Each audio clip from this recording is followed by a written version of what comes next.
ህልመኛው መጣሉና ከህልሙ አንዱም እንዴት እንደሚፈጸም እስቲ እናየዋለን። ለምን እንግደለው? አልሟል። አዎ እግዚአብሔር አሳይቶኛል ብሏል። አዎ ነገሩ ሊፈጸም እንደሚችል ጠርጥረውታል። ልጁ ቅን ስለሆነ ይፈጸምለታል። ስለዚህ ከህልሙ አንዱም እንኳን ሲሆን እስቲ እናየዋለን አሉና ተመካክረው ሊገሉት ጠበቁት። እኔ ከእግዚአብሔር ጋር መሄድ እኮ እንዴት አስቸጋሪ እንደሆነ ይሄድክ ቀን የሚፈጸም እኮ ነው የሚመስልህ። ያዕቆብ በጣም በተለየ መንገድ ነው የሚወዳቸው የራሔል ልጆች ስለሆኑ ብቻ ሳይሆን በእርጅና ወልዷቸዋልና የሚላል ዘፍጥረት ላይ በእርጅና ስለወለዳቸው በጣም ይወዳቸዋል። እነዛ አስሮቹ አደገኛ ናቸው። ሲመክሩም አንድ ላይ ነው የሚመክሩት። ሁለቱን ገንጠለው ነው የሚመክሩት። እናንተ ዘፍጥረት 37ን ዛሬ ስገቡ ጀምሩት። ማለት በጣም ኢንተረስቲንግ ነው ታሪኩ። ትዝ የሚላችሁ ከሆነ የ17 ዓመት ልጅ ነበር ይልና አባቱ ከልጆቹ መካከል በጣም ስለሚወደው ምንም ህልም አላለመም። የተለየ እግዚአብሔር ፕሮግራም እንዳለበት አባቱም አላወቀም። ዮሴፍ የሚያውቀው ነገር የለም። ግን አባቱ ከልጆቹ መካከል ይወደው ስለነበር ጌጠኛ ቀሚስ ገዝቶ አመጣለት ይላል። በጣም የምታምር ልጅ ነውና በጣም የምታምር ጌጠኛ ቀሚስ። ልጁም ደግሞ መልከ መልካም ነበር የሚል አለ። ባይዘ ምዕራፍ 41 ላይ የጳጢፋራ ሚስት ወደደችልና መልከ መልካም ነበር የሚል ካላል እንኳን እንደዚህ አልብሳችሁት እንዲሁም ቆንጆ ነው እና ወስዶ አባትየው ጌጠኛ ልብስ ሲያለብሰው ወንድሞቹ አዩት ይላል። ቀኑ ይላል። አባቱ የተለየ ነገር ለሱ ብቻ እንዴት ያደርጋል ብለው ቀኑበት ይልና ሊያስጌሩበትም ጀመሩ ይላል። እግዚአብሔር ነገር ፍለጋ የጀመረው አባትየው የተለየ ፌቨር ለልጁ እንዲያደርግ ጀምሮ ነው። ተበሳጩ። ሊያስጌሩበት ሲጀምሩ እግዚአብሔር ትንሽ ቆይቶ ለልጁ ህልም አሳየው። የአባቱ ቀሚስ ነው ያናደዳቸው። መለኮትም አይኑን አድርጓል እዚህ ልጅ ላይ እና ህልም አየ። በጠዋት መጣ ተነስቶ ወንድሞቼ ኑ አለ። እሱ የወንድምነት ልብን ያለው እንደዚህ እንደሚያሸሩ አያውቅም። ወንድሞቼ ኑ አለ። እሺ ብለው ተሰብስበው ሄዱ። ምንድነው? ህልም አለምኩ አለ። ምን አየህ አሉ። የጠየቀው ማን ነው? ይሁዳና ሮቤል።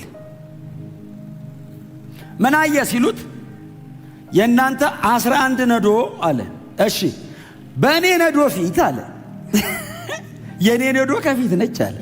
የእናንተ እንዴት ተደርድሮ ሰገዱልኝ አለ። አሃ የእኛ ነዶ ለአንተ ነዶ ሰገደ አሉት። እንዲሁም ጀምሯል ማሴር። ልትነግስብን ትፈልጋለህ እንዴ አሉት። አረ እኔ እንደሱ አላሰብኩም። ትርጉሙ እንደሱ ነው እንዴ? እግዚአብሔር ያሰበው እነሱ ናቸው የሚነግሩት። ልጁ በቀንነት ቢያቅማ አያወራም። ቢያቅማ እንኳን ግን አወራ። አንዳንዴ ይሄ ነገር ይጠቀስና ህልማችሁን ደብቁ ይባላል። ባያወራ ግብጽ ማን ይሸጣል? እንዴት ይነግሳል? አያምልጣችሁ። ግን እግዚአብሔር ባለው ሰዓት ሲሆን ትክክል ነው አይደል? አሁን ለተገኘው በሙሉ አይወራም። ግን ደግሞ ለሚጸልይላችሁ ሰው ማካፈል ደግሞ ጥሩ። አሁን እንደ ዮሴፍ ተገፍታችሁ ብቻ ሳይሆን ተጸልዮላችሁም እንድትነግሱ ሲነግራቸው ሊነግስብን ነው ብለው አሰቡ ይላል። ሊያሴሩበት ሲጀምሩ እንደገና መጽሐፍ ሲናገር ድጋሚ ህልም አየ። 11 ኮከብ ፀሐይና ጨረቃን ጨምሮ ሲሰግዱለት ደግሞ አየ። ከዛ አባቱን ጠራው። አባቴ አለው። አቤት አለ። ወንድሞቼ ነው አላቸው። ዛሬ ደግሞ እንደገና ህልም አየሁ አለ። ምን አየ አሉት። 11 ከዋክብት ፀሐይና ጨረቃን ጨምሮ ፊቴ ሰገዱ አለ። መጽሐፍ ሲናገር ወንድሞቹ አይደሉም፣ አባቱ ገሰጸው ይላል። አንተ አለ። አቤት አባቴ ሲል እኔና እናትም ልንሰግድልህ ነው እንዴ አለው። በል ሁለተኛ እንደዚህ እንዳትል አለ ይልና በወንድሞቹ መሃል ገሰጸው ብሎ ግን እስራኤል አይደለም የሚለው ያዕቆብን እስራኤል ብሎ ነው የሚጠራው። እስራኤልም ነገሩን በልቡ ግን ያዘው ይላል። እግዚአብሔር ይሄን ልጅ ምን ሊያደርገው ነው አለ። ታውቃለህ ለምን መሰለህ? ወንድሞቹ ገና ናቸው። ይሄ ግን በብዙ መንገድ እግዚአብሔርን ያውቀዋል። እሱን እግዚአብሔር እንዴት አድርጎ በተለያየ መንገድ እንደዚህ አይነት ዲቫይን ፕላን ውስጥ እንዳመጣው ያውቃል። እግዚአብሔር ከዚህ ልጅ ጋር ጉዳይ ያለው እንዴ ብሎ ነገሩን በልቡ ይዞ ይጠብቀው ጀመር ይላል። በቃ እግዚአብሔር ስራውን ጀመረ በይፋ። ምናልባት የታሪኩ አካል ብንሆንና ዮሴፍና ወንድሞቹ በነበሩበት ዘመን ብንኖር የእግዚአብሔር በማይመስል መንገድ ነገሩ ካለፈ በኋላ ግን ዘንድሮ ቆመን ስናየው እግዚአብሔር በምን አይነት መንገድ ስራውን እንደሚሰራ እንድናውቅ እግዚአብሔር ስራውን ጀመረ። አይ ቲንክ ዮሴፍም አልገባውም፣ ወንድሞቹም አልገባቸውም፣ አባቱ እስራኤልም አልገባውም። ማንም አልገባውም። እግዚአብሔር ከላይ ታሪክን ተቆጣጥሮ ስራውን እየሰራ ነው። ሉዓላዊ አምላክ ነው። የወደደውን ሲያደርግ ለኔ መንገር አይጠበቅበትም።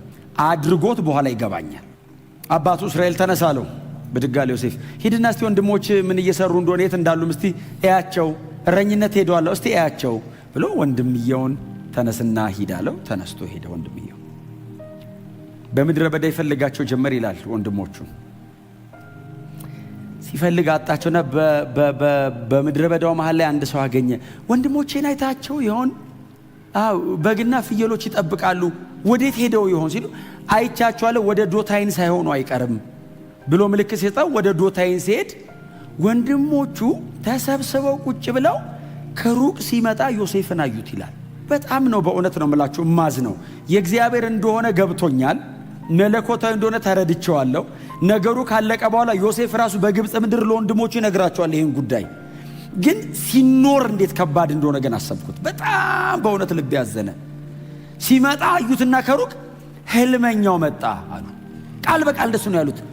ህልመኛው መጣ አሉና ከህልሙ አንዱም እንዴት እንደሚፈጸም እስቲ እናየዋለን አሉ። ለምን እንግደለው አሉ።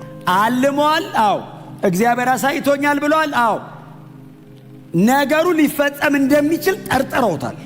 ልጁ ቅን ስለሆነ ይፈጸምለታል። ስለዚህ ከህልሙ አንዱም እንኳን ሲሆን እስቲ እናየዋለን አሉና ተመካክረው ሊገሉት ጠበቁት። እየመጣ ያለ ዮሴፍን ገና ሳይዙት ሮቤል ከመሃል እንዴ ወንድማችን እኮ ነው ለምን እንገለዋለን? ታዲያ ምን እናርግ አሉ። ውሃ በሌለበት ደረቅ ጉድጓድ እንጣለው አሉ። እግዚአብሔር ይስጣቸው። ውሃ የሌለው ማለታቸው ራሱ ውሃ በሌለበት ደረቅ ጉድጓድ ውስጥ እንጣለው አሉ። እሺ ልብሱን እንቀዳደዋሉ። ያቺን ጌጠኛ ልብሷን የቀኑባትን ልብስ እንቀዳድሷን አሉ። እግዚአብሔር ነገር የንጉስ ልብስ እኮ ሊያለብሰው ነው። እነሱ በያዕቆብ ጌጠኛ ልብስን የቀኑት ተንጠራርተው የማይወርዱ ቦታ እኮ ሊያወጣው ነው። እንቅደድበት አሉ። ቀዳደዱበት ይላል። ጉድጓድ ውስጥ አሉት። እርቃኑን አድርገው ጉድጓድ ውስጥ አሉት። አሁን ዝም ብላችሁ ዮሴፍን አስቡት ምን እንደሚሰማው። አሁን መጽሐፍ እኮ አልነገረንም። የወንድሞቹ ምክር ነው የተጻፈው። ዮሴፍ ጉድጓድ ውስጥ ብቻውን ጨለማ ነው፣ ባዶ ጉድጓድ ውስጥ አሉት። ከምንገለው አለ ከመሃል አንደኛው ለምን እንገለዋለናል? ታዲያ ምን እናርግ? ከምንገለው አሁን ጉድጓድ ውስጥ ለነውም አንጠቀምም፣ ገለነውም አንጠቀምም። ለምን አይሸጠው?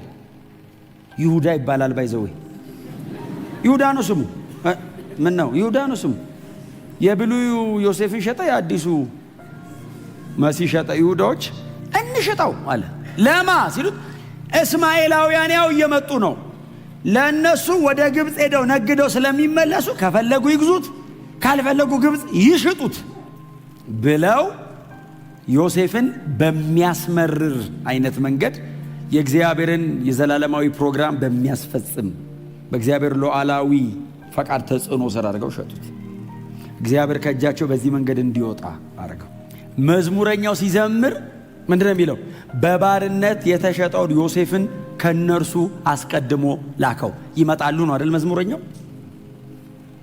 እግዚአብሔር ዮሴፍን እንዲሸጥ ሲያደርገው ዮሴፍ ከመሸጡ ከ400 ዓመት በፊት ለአብርሃም እግዚአብሔር እንደዚህ ብሎታል፣ ትውልድ ለ400 ዓመት በባዕድ አገር ይገዛል።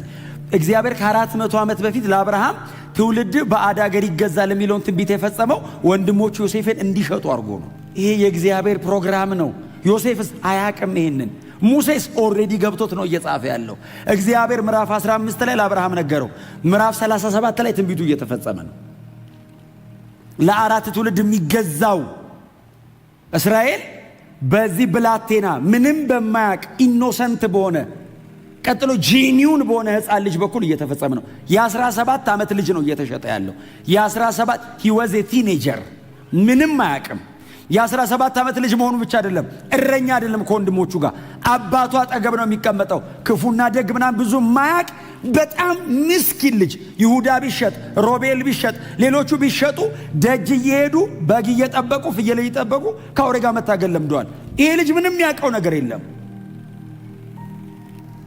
እግዚአብሔር ብቻውን ስራውን መስራት ስለፈለገ ምንም በማያውቅና ምንም በማይችል ልጅ በኩል ስራውን ጀመረ። በጣም በትትና አጠገባቸው እርሱ እግዚአብሔር በህይወት ላይ ያለውን ነገር ባይገባም ይፈጽመዋል በሉት። ሁሉም ነገር እንዲገባችሁ አትጸልዩ ስለማይገባችሁ። ሁሉ ይግባኝ ተብሎም አይጸለይም፣ ልክ አይደለም።